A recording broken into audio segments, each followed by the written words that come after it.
Welcome to Trudge the Road from RecoveryForLifeChannel.com. We're your hosts. I'm Rich, a recovered drug addict. And I'm Jerry, sober alcoholic. And a little later on in the program, very excited about this, Dr. Joe is going to join us again. He's going to talk about Al-Anon. Al-Anon is incredibly important. When we talk amongst ourselves, it's always about addiction and how it affects us. We don't often talk about how we have affected others and what this disease does to people who we love and who we're close to. And it can be absolutely devastating. I think that Joe will bring along, Dr. Joe, a look at some of the symptoms that you may not even be aware of that can affect the quality of your life forever if they're not dealt with as a result of having to live with people like Rich and myself, or to love us, as you will. And we'll talk also ourselves about enabling, too, coming up here in a little bit. Eli is going to be joining us. He's an alcoholic and a drug addict. Yes, he is. And, you know, it's the greatest honor in my own recovery today to have been around a while in the rooms and to see people walk in for the first time and then, you know, over the years, watch them get better and better and better. And I was there the day he came in, and I think it was 6 or 7 years ago. And what he is now, what he has become, it's proof of the promises that we have in the program of Alcoholics Anonymous, proof that this program works. When you've got somebody who had such a devastating life due to his addiction, and to be able to turn it around, identify these horrible character defects, and again, that's part of the pathology of the disease. It is not the actual character of the individual. To process those and turn into somebody who is just the opposite. To, you know, instead of angry, mean, hate-filled, violent, just the opposite, gentle, peaceful, kind, happy. It's proof, and he'll be here, and just by listening, you'll feel it as much as you hear it. He, like any addict that we talk to, and you and I included, we have to talk about denial. Oof. Because it is such a big thing with the addict. When I was out and I was running the streets, I was in denial to anyone and everyone. Anyone who came up to me and tried to confront me with my truth. Oh, yeah. I was like, you got a problem, dude. Whoa. You have got to be kidding me. So it's something that runs rampant with every single addict. Absolutely. You know, and it's got a quality of its own because it's part of the behavior as well as the thinking process. I vividly remember one of the first times that, you know, ended up in a treatment center when they started that, you know, denial's not a river in Egypt. Right, you know, I just hated it from that point on, you know. But it's the fact that, you know, in our behavior, deny. You know, are you drinking? No. Are you drinking? I'm not drinking. Everybody knows you're drinking, but no, I'm not drinking. Deny. You know, and that part of the behavior turns into the thinking where, you know, we begin to believe it ourselves. And what happens, what denial is the truth becomes the lie, and the lie becomes the truth. I used to date a girl during my time out there who used to say this classic phrase that still sticks with me today: who are you going to believe? Me or your lying eyes? That was her saying. No matter what, you could see her take a drink of water, and I'd say, "Oh, I see you're drinking water." No, I'm not. What do you mean you're not? I know you're drinking. I say, who are you going to believe? Me or your lying eyes? Constantly. That certainly is reflective of our behavior. And you know, in my own case, and I remember it towards the end, and this is over 2 decades ago, and I was living in a tree in Louisville, Kentucky. At the corner of 4th and Oak. I still visit that tree whenever I'm in Louisville. And, you know, living on that cheap vodka 24/7. And still denying that I was an alcoholic. You know, my problems were, you know, my parents and the way I was brought up, and there was a lot of childhood issues and abandonment and, you know, violence and the depression it was all of those things. Everything else was wrong except what I really realized, you know, today was I'm an alcoholic. I have addiction. It's pure and simple. But we will deny that and deny it till the end and deny it to where the truth becomes the lie and the lie becomes the truth. And, you know, if I can share the worst case scenario, we've just experienced it in the last week. And one of the things that I want y'all to know here about Trudge the Road is that, you know, we're not just doing this little radio program and, you know, going to a couple of AA meetings. We are in the middle of the recovering community, doing whatever we can to pay back what was given so freely to us. It's an act of love, but we're in it, and people will come to us for help, and we will do whatever we can, and we never give up, ever give up, and sometimes the results aren't good, and we've just experienced it, and it just breaks my heart. A 25-year-old boy who has this disease. It reared its head early, as it did in me and in you, started drinking at a very young age, and it progressed violently. And over the last year and a half, I've done what I can, open every door. And that's what I am. I'm a doorman. I open the door. You got to walk through that door. What you folks probably don't realize out there that the other alcoholics do is that's the door to hell. And I got the key. I could open the door, but you got to walk out, and he would walk out and he'd get a breath of fresh air, get feeling a little bit better, get his life back on track, and then go right back, because he would deny, I'm really not an alcoholic. I was just drinking too much, or I was depressed, or, I broke up with that girl. I'll be okay now. It's that lie that we tell ourselves. The lies begin to become the truth. Now, as his disease progressed, his family intervened because it was serious. There was serious life problems resulting from his drinking. That is what alcoholism is, by the way. Serious life problems because of drinking. And they did whatever they could to make him stop, including, if you're going to be in this house, you cannot drink alcohol. That is a rule. Right. And it wasn't too long ago that they noticed that there was perfume and cologne missing. And ladies and gentlemen, who don't have this disease, you just cannot relate to the fact that we will do whatever we can to get alcohol. It's the pathology of the disease. Alcoholics drink alcoholically because we're alcoholics. That's the end of the story. And if you take it away from us and we need it, we'll find it. And there it was. It was in that perfume. Now, the mistake they made, they took all the perfume and cologne and locked it up. Wrong. We should have locked him up.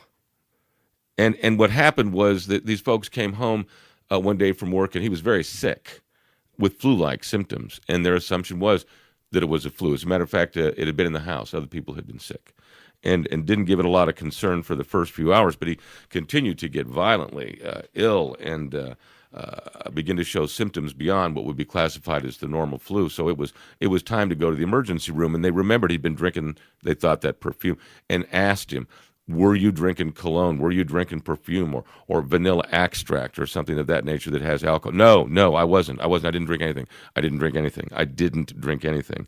And got him to the emergency room, and the emergency room doc went to work doing his thing on this kid, trying to figure out why he's getting sicker and sicker and sicker, asking him, what did you drink? I didn't drink anything. I drank nothing.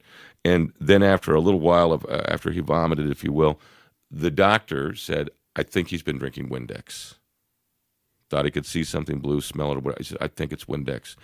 And we looked at him and we said, have you been drinking Windex? Did you drink Windex? Beginning now, his organs are starting to shut down. No, I didn't drink any Windex. I didn't drink anything. I drank nothing. Absolute denial. The lie becomes the truth becomes the lie.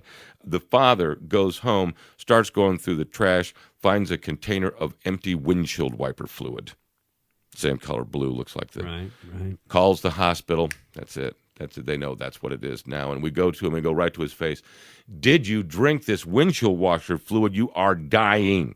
Is that what you drank? Did you drink that? No, I didn't. I drank nothing. I didn't drink anything. And what Dr. Troncalli told me, that you could have put a lie detector machine on this kid at that point and it would have come out the truth. The denial becomes the reality. Was he lying? I mean, everybody in the room knew that he was going to die in just a little while because he ingested all kinds of windshield wiper fluid and still would deny it and it wasn't a lie. That's how sick we can become.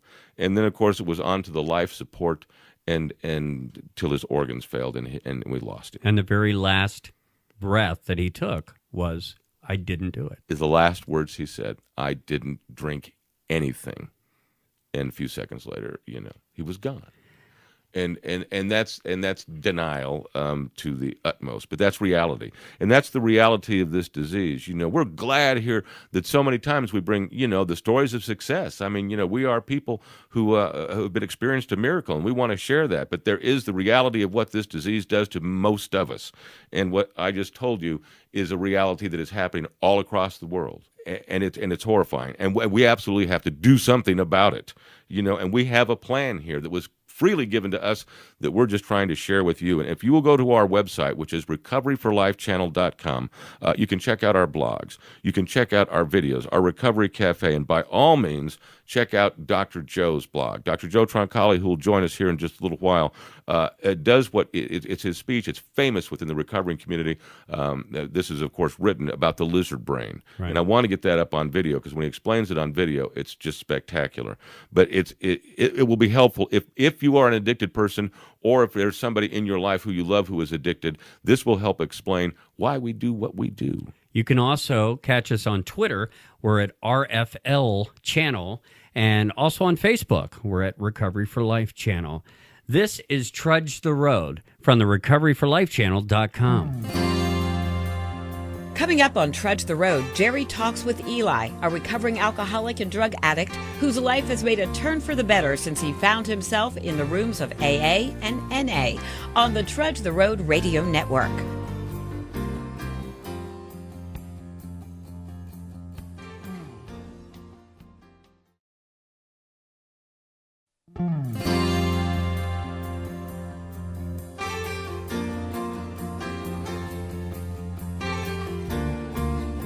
Welcome back to Trudge the Road on the Trudge the Road Radio Network, brought to you by the recoveryforlifechannel.com. I'm Jerry, a sober alcoholic, and with me, a dear friend, Eli. Eli, welcome to the program. Hi, Jerry. It was, let me think, 6-7 years ago. How long you been around in the rooms of Alcoholics Anonymous? Over 6.5 years. 6.5 years. I had the privilege and pleasure of watching you pour yourself in, if you'll pardon the expression, in the miracle of these last 6 years. And, you know, they say that the eyes are the window to the soul, you know, and I look at your eyes now, and I can remember vividly how you looked when you walked into the doors, and I see the miracle of recovery.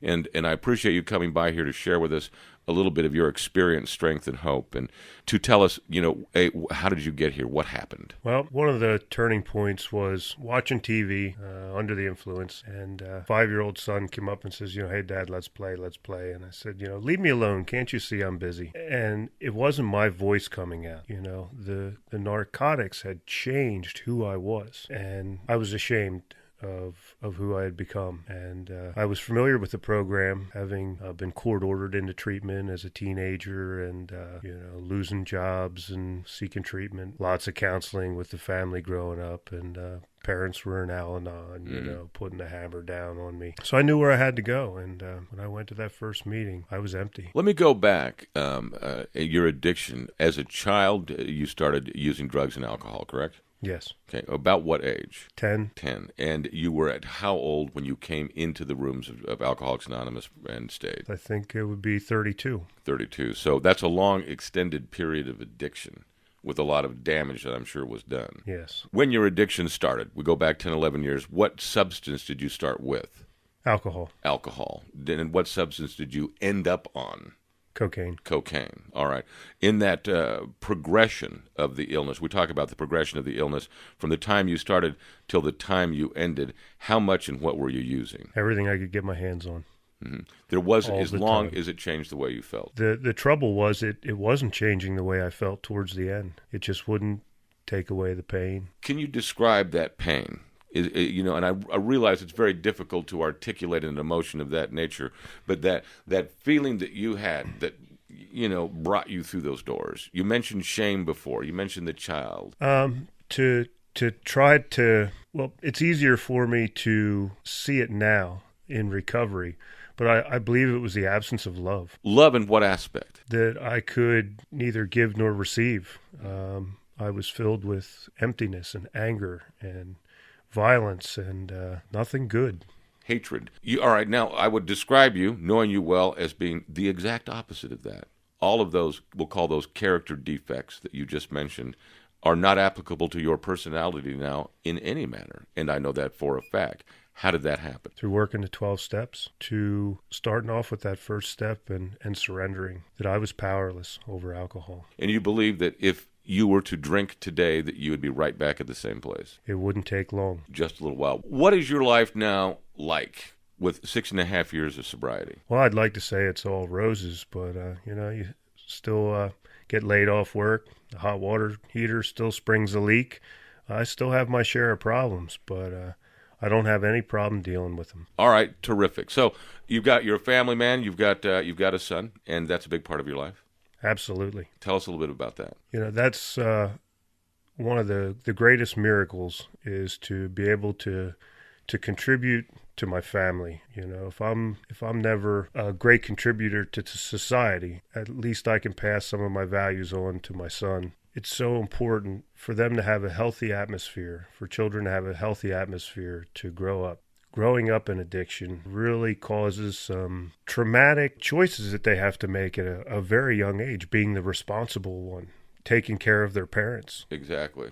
We know that to be a fact, and it absolutely can be devastating. And you've done a wonderful job, because Ethan's a wonderful boy, and you're a wonderful dad. Tell us, if you would, about what it's like in Alcoholics Anonymous. I mean, somebody out there right now listening, thinking, identifying with you and the way you feel, what you've been through and what you've been able to accomplish. What is that AA? What's it like when I go to those meetings? Well, at first, my first time through the doors, I was in a recovery program, outpatient, and they insisted that I go to some meetings. So I found one close to my house, and I went. And as soon as I walked in the door, I thought, boy, I don't belong here. Mm-hmm. Look at all these weird people. Mm-hmm. A lot of them were older than me. I was probably in my mid to late 20s. And I just didn't fit in. It wasn't for me. So I made a couple of meetings, wanted to stop drinking so that my life would become more manageable, but didn't really want to stop drinking altogether.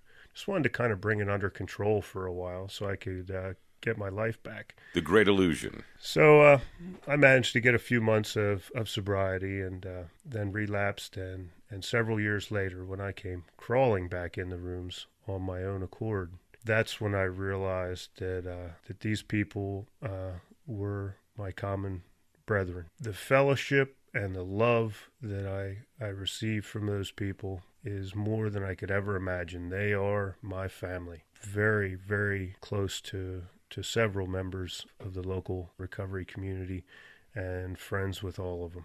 You've done a lot. I will, stand as witness to what you have done for others. We recently experienced a couple of crises within our recovering community that were devastating, and you were there the whole time to help, and to be part of the solution in life, not just with our addiction, but dealing with life on life's terms. And sometimes those terms are really hard, really, really hard. And when we watch somebody go through that, and the support that you gave and the recovering community was just absolutely phenomenal. And it is love. It is love. And, the way I define love, and argue if you like, I believe that's why we were created, and the true definition of love is being of ultimate service to others, which is the 12th step of our program. And one I see you doing on a regular basis. That's why you'll stay sober and give back. And you do a lot for society. You're changing the world, and you're not giving yourself credit for it. Eli, thank you very, very much for coming by and being so open with us. We appreciate it immensely. Thank you very much. All right. And find out more about Eli on our website, which is recoveryforlifechannel.com. Check out my blog, read our information there, and check our videos, too. We'll be back with more of Trudge the Road here in just a moment on the Trudge the Road Radio Network. Coming up on Trudge the Road, Rich and Jerry discuss enabling and manipulation. With the recent death of Whitney Houston, could things have turned out different if someone had told her no? That's next on the Trudge the Road Radio Network.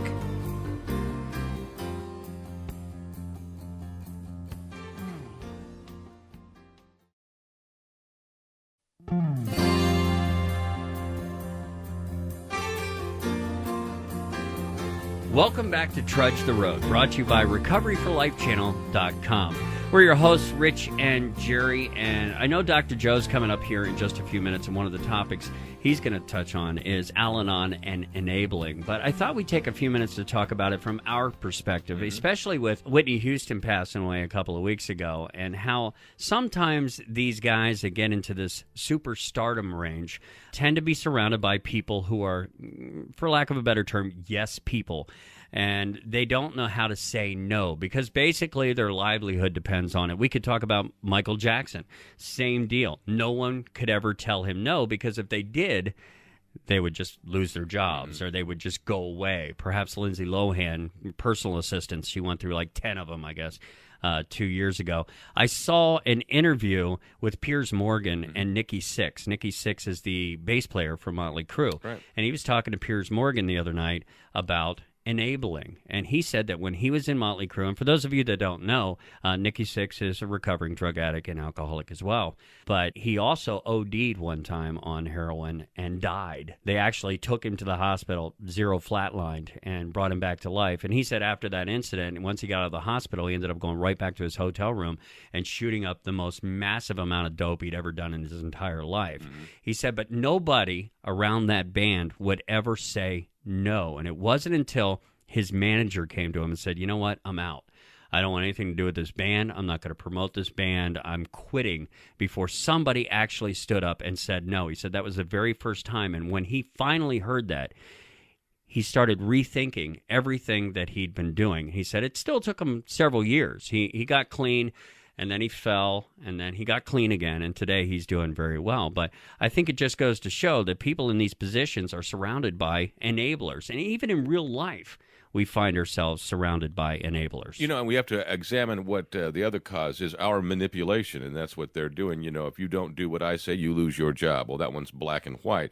But you break it down to, much more simpler levels and to our lives, and in my own recovery, in my own drinking, how I would manipulate people to make them feel guilty or make them feel shame, whatever, just so that I could control them to be able to enable what I wanted. And that was to either be left alone with my drinking and drug use, or to have them in some way participate in it by money, or whatever I might need to be able to achieve what I was looking for. And that was always to feel anything but the way I felt around you, and I think it goes two ways, because the person who is the enabler is usually doing it out of love. In that particular, I'm doing this because I love you and I think it will help you. And Troncale is really going to hit on exactly that method of behavior, how devastating it is to relationships and to the individual who is not the addicted person, who is enabling. Love you to death. We say that in all practicality in our particular case, because people have,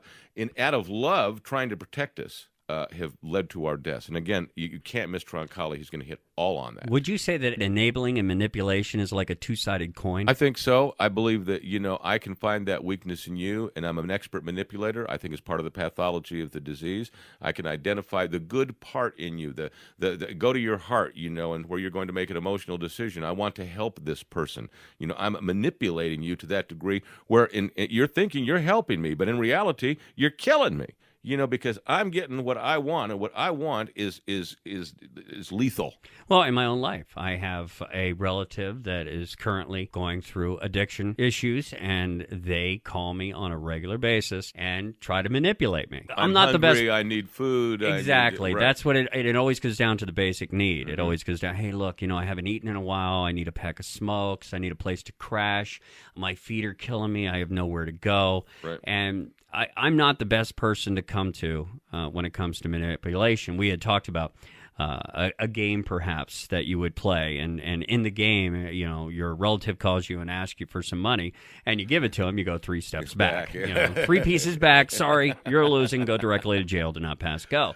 But it happens, and it's one of the hardest things to do is to say no. Dr. Troncale is going to talk about this in detail and give us some answers onto the method that you can use to be able to break this enabling pattern, to understand that what you're doing out of the goodness of your heart is just absolutely the most detrimental thing you can do for us. We've manipulated you into thinking that you're doing something good when you're not. Again, you're a victim of this disease. When I was out there, I was an expert manipulator. I think we all were. That just comes with addiction. It's like we're all liars. I believe it's just part of the pathology of the disease. I believe it is. Say, I would call my mom, and I would always say, hey, look, I need $20. I don't have any food. And she would always say, oh, honey, that's, and she fell for it time and time again. It's a mother. I kept going back to the well, Right. Right. That's the mark of our behavior. We go to our mothers who just will, they'll do anything. Your mom will do anything for you. And if she doesn't, then she feels guilty. If your mother says no when you're hungry, well, that's a terrible thing. Or if I don't have any clothes and you won't clothe me. Well, a mother's supposed to do that. It's natural. It's love. But in our particular case, you're being manipulated. We are trying to take you emotionally and turn you around so that you'll make an intellectual decision that is in our favor. And how will you feel after you've done that? Probably like you've done the right thing.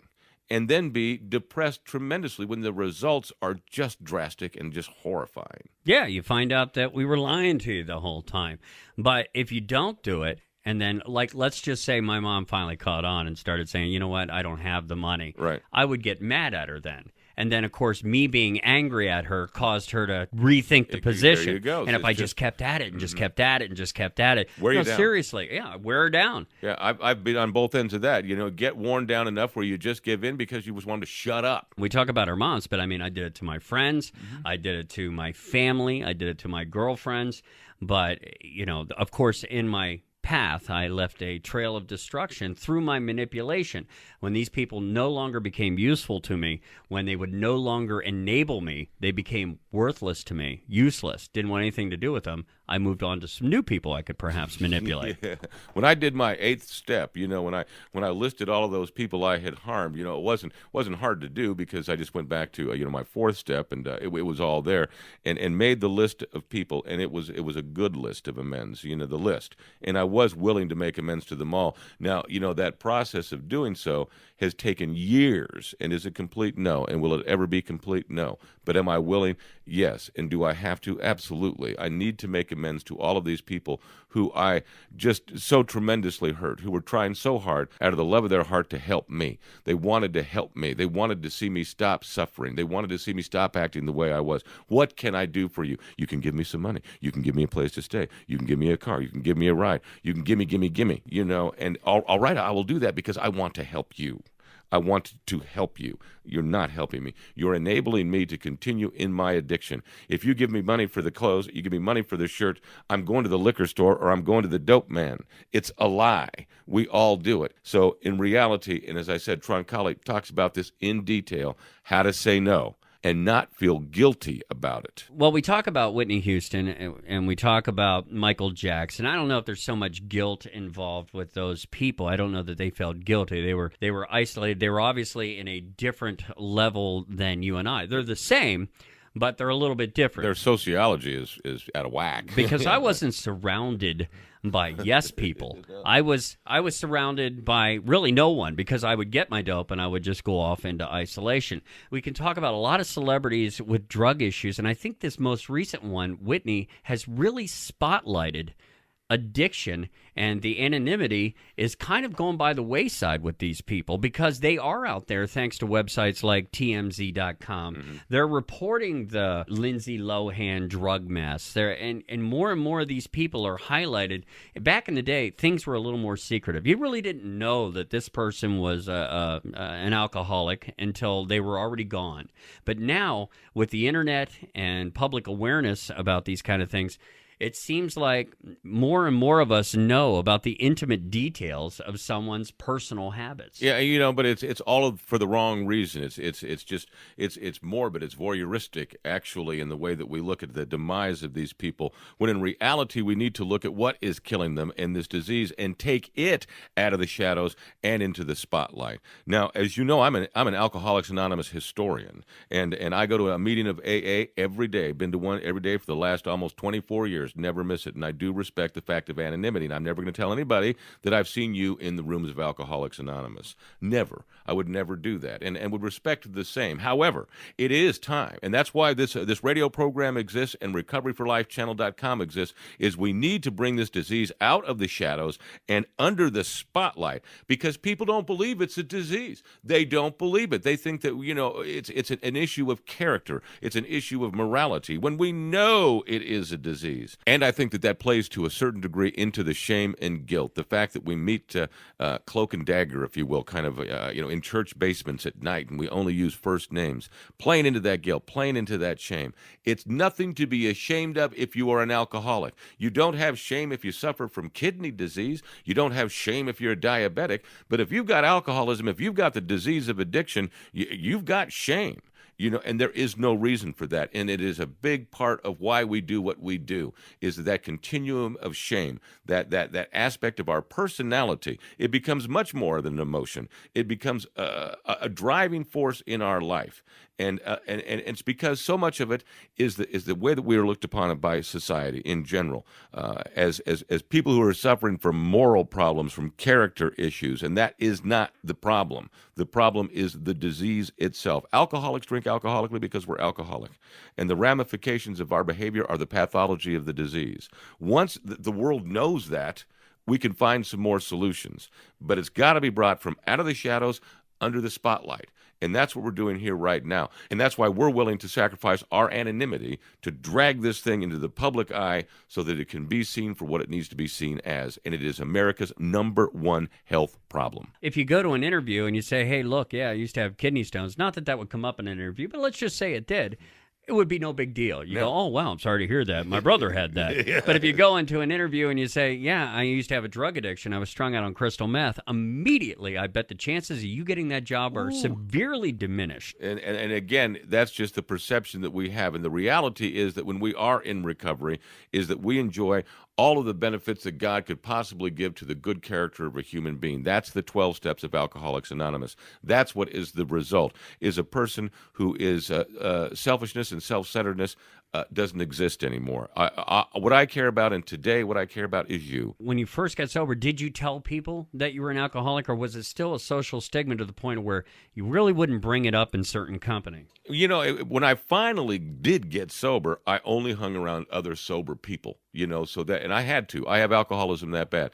I just did not assimilate myself out of that culture. I stayed within the recovering community at all times. And I had to. You know, as I grew and did the 12 steps, I was able to assimilate myself into society as general, and be able to tell somebody I am an alcoholic or a drug addict and let them form any kind of opinion they had, and not care, because I don't have any shame. As a matter of fact, I've got a respecting anonymity story to share with you. I was living in Louisville, Kentucky, and at the time, a full-time social worker, and working, you know, directly with the recovering community. But I also worked part-time at a radio station. Broadcasting in the entertainment business was what I was in before alcohol and drugs took that all away. But they were nice enough to give me a part-time job there. And it was a rock and roll radio station, and there was a big rock concert coming to town that we were promoting. Huge. As a matter of fact, a worldwide known rock star. And very excited about that. Well, I get a phone call when I'm down in my office as a social worker from the operations manager of the radio station. Cece was his name. And I remember going, "Hey, Jer, are you still in that AAA thing? You know, can I get your car fixed?" Yes, Cece, I'm still in the AAA thing. You know. And the deal was, what this big show was coming in, and somebody on the crew, the lighting crew, sound crew, whatever, wanted to go to a meeting. Now, this is kind of the days before, you know, really even cell phones, to be honest with you. Those were a luxury at the time. Pagers. We had pagers. And of course, it's my responsibility as recovering alcoholic. When another alcoholic reaches out, I am responsible to help out.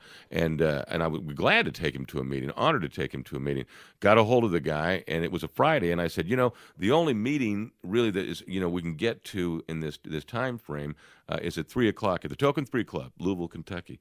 And he said, great. And I said, well, I got to tell you that, you know, and don't take this derogatorily. I said it's mostly retired people, black belt AA, black belt, but you know, demographically out of our, no problem. That's fine. All right, great.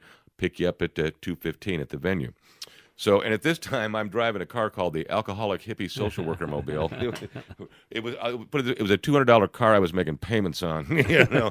And so I tool over to where this the venue where this concert is going to take place, and go up there and ask for this guy, and he pops out, shakes my hand, and said, "Look, is there room for another? Can we bring somebody else?" And there's always room, you know. Bring someone along.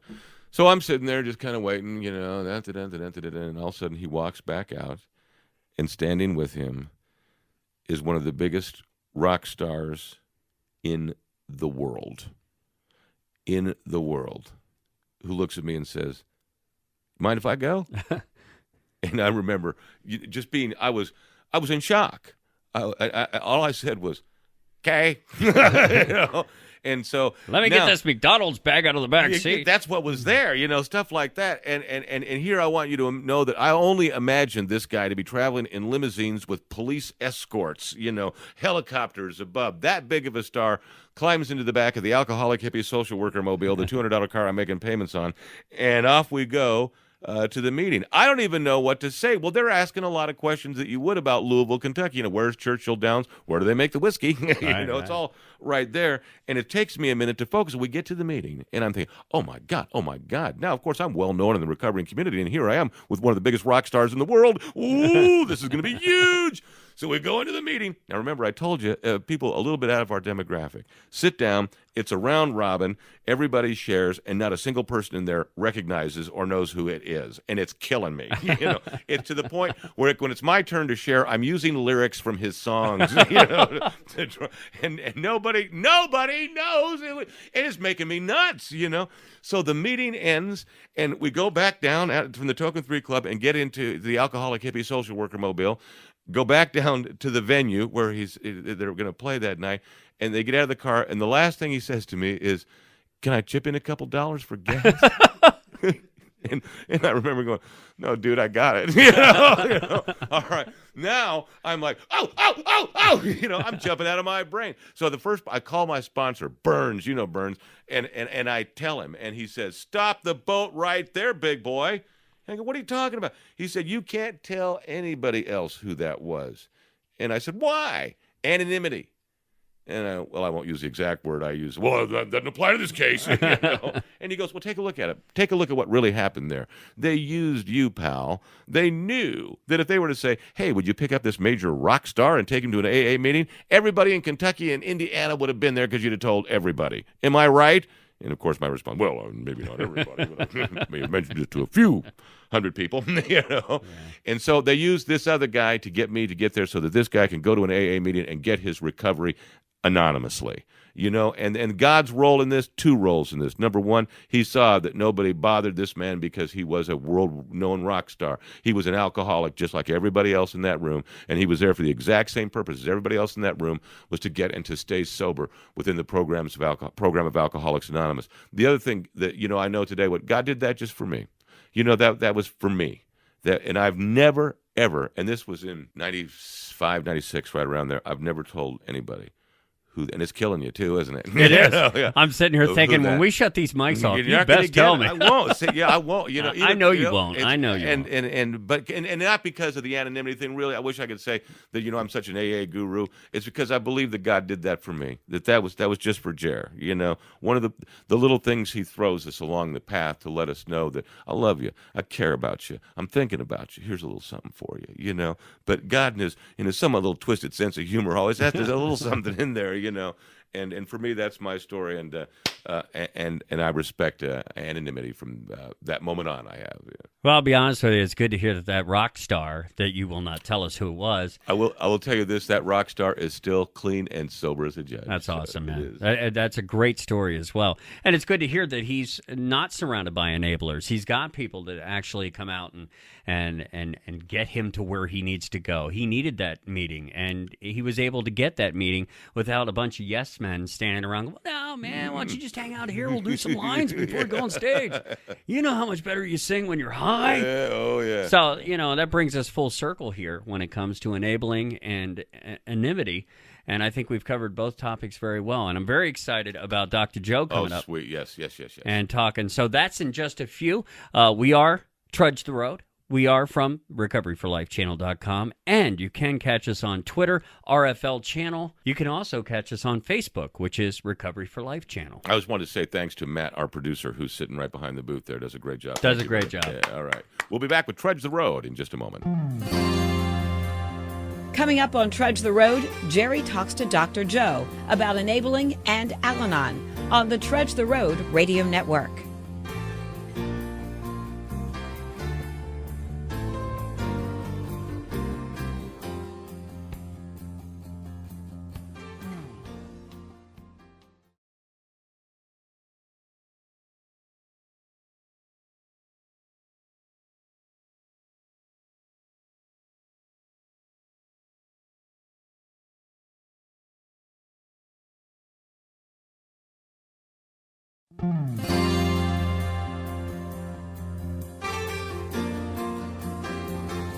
Welcome back to Trudge the Road from the recoveryforlifechannel.com. Our resident professional, Dr. Joseph Troncalli, is here with us. And I just have to say and thank you that, and tell everybody that, we do a whole lot more than, go to a couple of AA meetings and do this little radio program. We are right in the middle of what is the recovering community in our area, and you certainly have exemplified that today, helping a lot of people from the goodness of your heart. And I just want to say, on behalf of TTR here, we appreciate you. Thank you. It is my pleasure, believe me. We talk so much, obviously, about our own issues, being that I am an addicted person. You are not. You are a physician who does treat people like me, but you are holistic in the aspect that you believe that this is a family disease, not just one that I suffer from. Absolutely.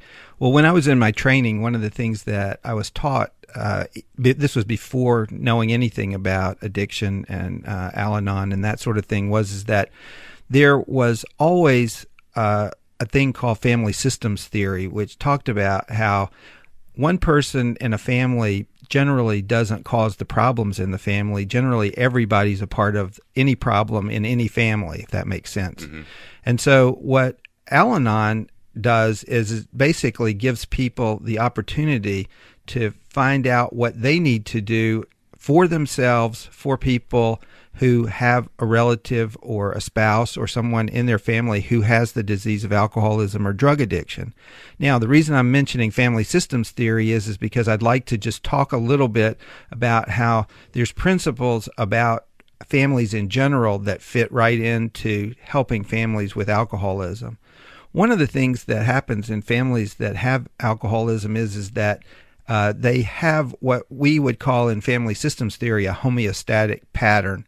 In other words, you can't change one thing without making other changes. And so what happens to people who have the disease of alcoholism in their families is that the alcoholic tends to be the symptom bearer or the person who's, quote, causing all the trouble, end of quotes. But in general, what happens is even though the alcoholic may have a problem, and they do have a problem, or the addict has a problem and they do have a problem, what's happening is that to keep balance in the family system, other people have to do things to basically keep the alcoholic in some sort of control, so to speak. They're not really controlling it, but they believe they're controlling it at some level. So what do they do? The relatives or spouses of alcoholics or addicts is that they are doing things that they're probably unconscious of, but they get stuck in patterns just like the alcoholic gets stuck in the drinking relapsing pattern. What the other family members do is they are in the enabling fixing pattern. But people don't realize how much they're suffering while they're doing the fixing and enabling. And what we're about as part of treating the whole family in this disease of alcoholism and addiction is to try to help people who are in the middle of this alcoholic addiction nightmare to understand that there is a way out for them. They don't have to keep doing things the way that they've always done them, and they don't have to suffer the way that they think they have to suffer. So how does the program of Al-Anon work then? Well, basically, Al-Anon is a program that was started back when after AA got started. There were people that realized that family members were also suffering. And so people got together and they began to say, we don't have to keep doing things the way we've always been doing them. Now, they took the principles of Al-Anon the principles of Alcoholics Anonymous and basically took them and translated them into a separate program for people who are the relatives and spouses of alcoholics. Now, this is how that works. One of the things that we always teach alcoholics addicts is that basically they need to do the exact opposite of what they feel like doing. Yes. And if you look at the principles of Alcoholics Anonymous, as I've said before, nobody likes to make a searching and fearless moral inventory. Nobody likes to make amends to people that they've hurt, which are part of the AA principles. But the same thing holds true for people who are the spouses or relatives of alcoholics and addicts. They have to learn how to do the exact opposite of what feels comfortable to them. And what Al-Anon allows people to do is to come into the rooms and they begin to share with other people who may be, say, giving money to the alcoholic because they feel guilty, or that they think the person's going to die if they don't give them money, Right. or they're basically making excuses for the alcoholic when they don't show up for work on Monday.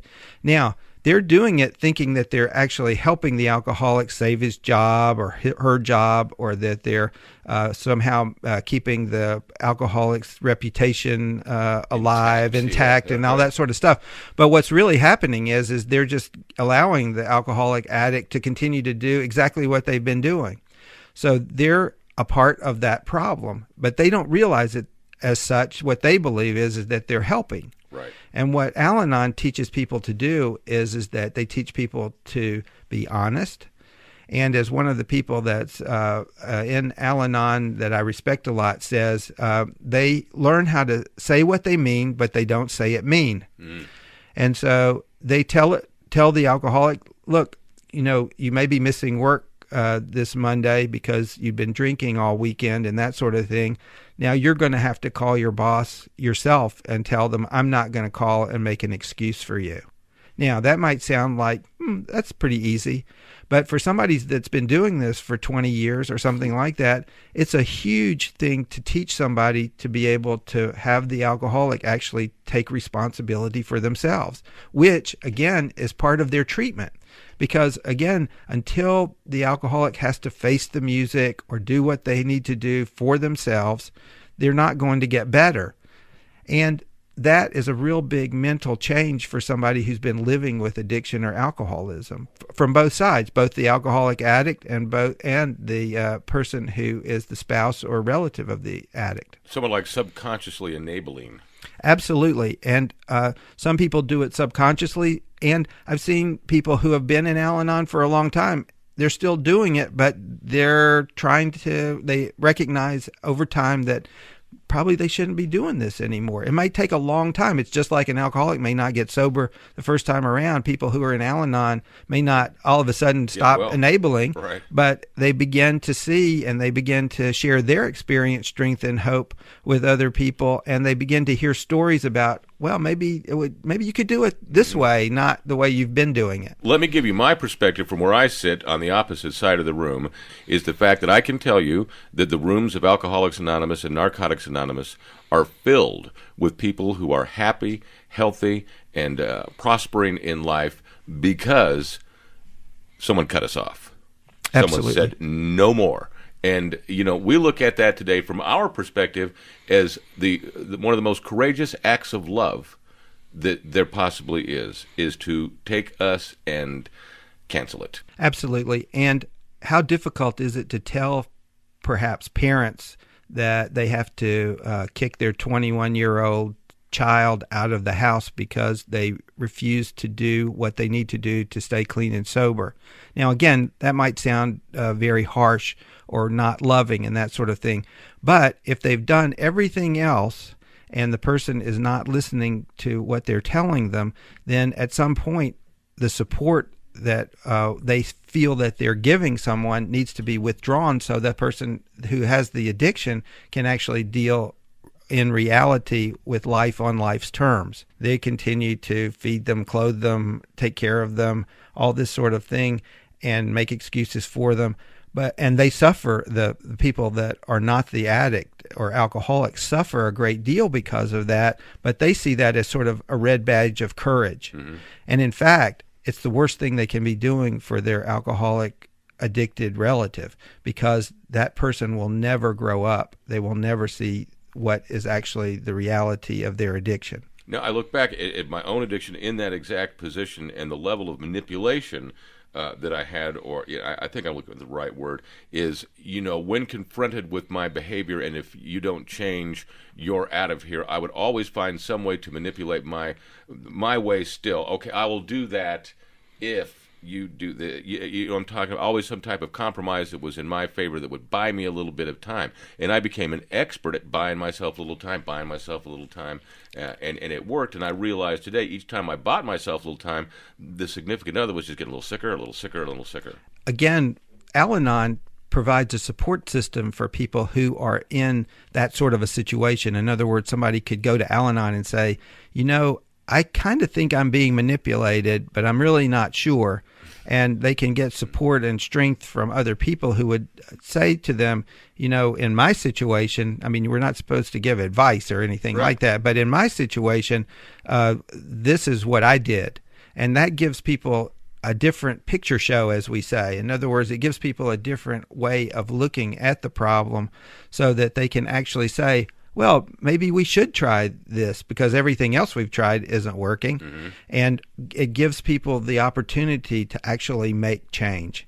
And so change is what all of these programs are about, because whatever it is that you've been doing is obviously not getting you anywhere.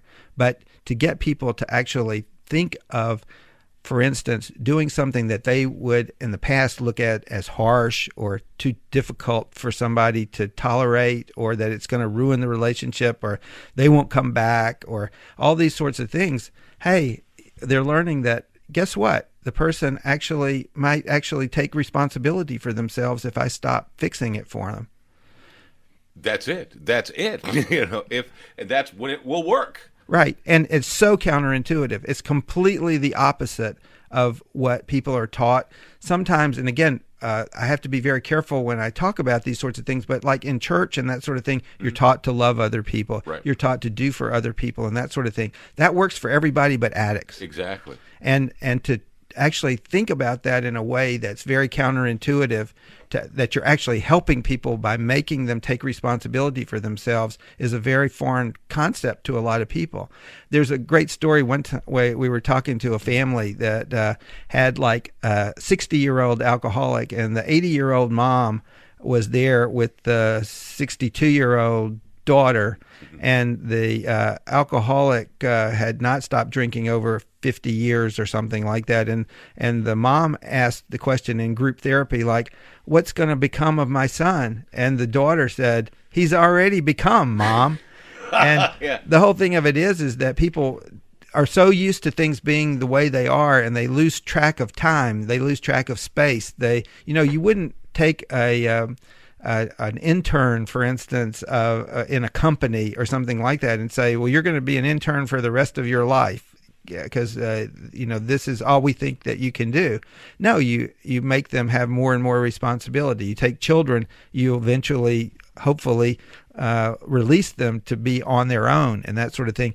Alcoholics have a way of maintaining their infant behavior, their adolescent behavior, their dysfunctional behavior, because they're playing on someone who is just as soon allow them to continue in those sorts of behaviors, so they never grow.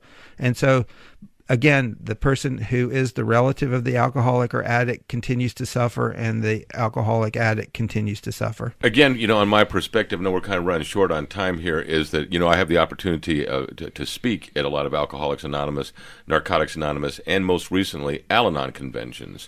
And it was for the first time when I was speaking that I looked out on the audience, and there was a different face. It wasn't the face I'm used to, the alcoholic who responds with a smile and a gleam in their eyes. It was, I could see the pain. I could see them attached to what I was saying and internalize it and relive some of that. And it made me realize the magnitude of the damage that I caused. Well, and then again, I hope on future programs we can talk some more about this, because again, we really want to help these people who are suffering. And if you're out there right now and you're suffering because of someone else's addiction, there is help for you. The rooms of Al-Anon are there for you, and there are people there that want to try to teach you a new way. Now, there's two things I need to tell you about. One, on our website, recoveryforlifechannel.com. If you will click onto that, there is locations of Al-Anon meetings throughout the country. They'll be able to get you in touch with that. Also, to click on our blogs and Dr. Joe's blog about the lizard brain. This, for anybody who is an alcoholic or who knows one, is absolutely incredible information, and I highly recommend you get to our website, recoveryforlifechannel.com, and check that out, Dr. Joe's blog. Dr. Joseph Troncalli, as always, thank you so very, very much. And thank you very much. It's a pleasure to have you here. We'll be back with more on Trudge the Road from the Trudge the Road Radio Network. You've been listening to Trudge the Road from the recoveryforlifechannel.com. Go to our website and get the information you need to make a life change today. You can also catch up with us on Twitter at RFL Channel and Facebook by searching Recovery for Life Channel. And join us next week on this same great radio station on the Trudge the Road Radio Network.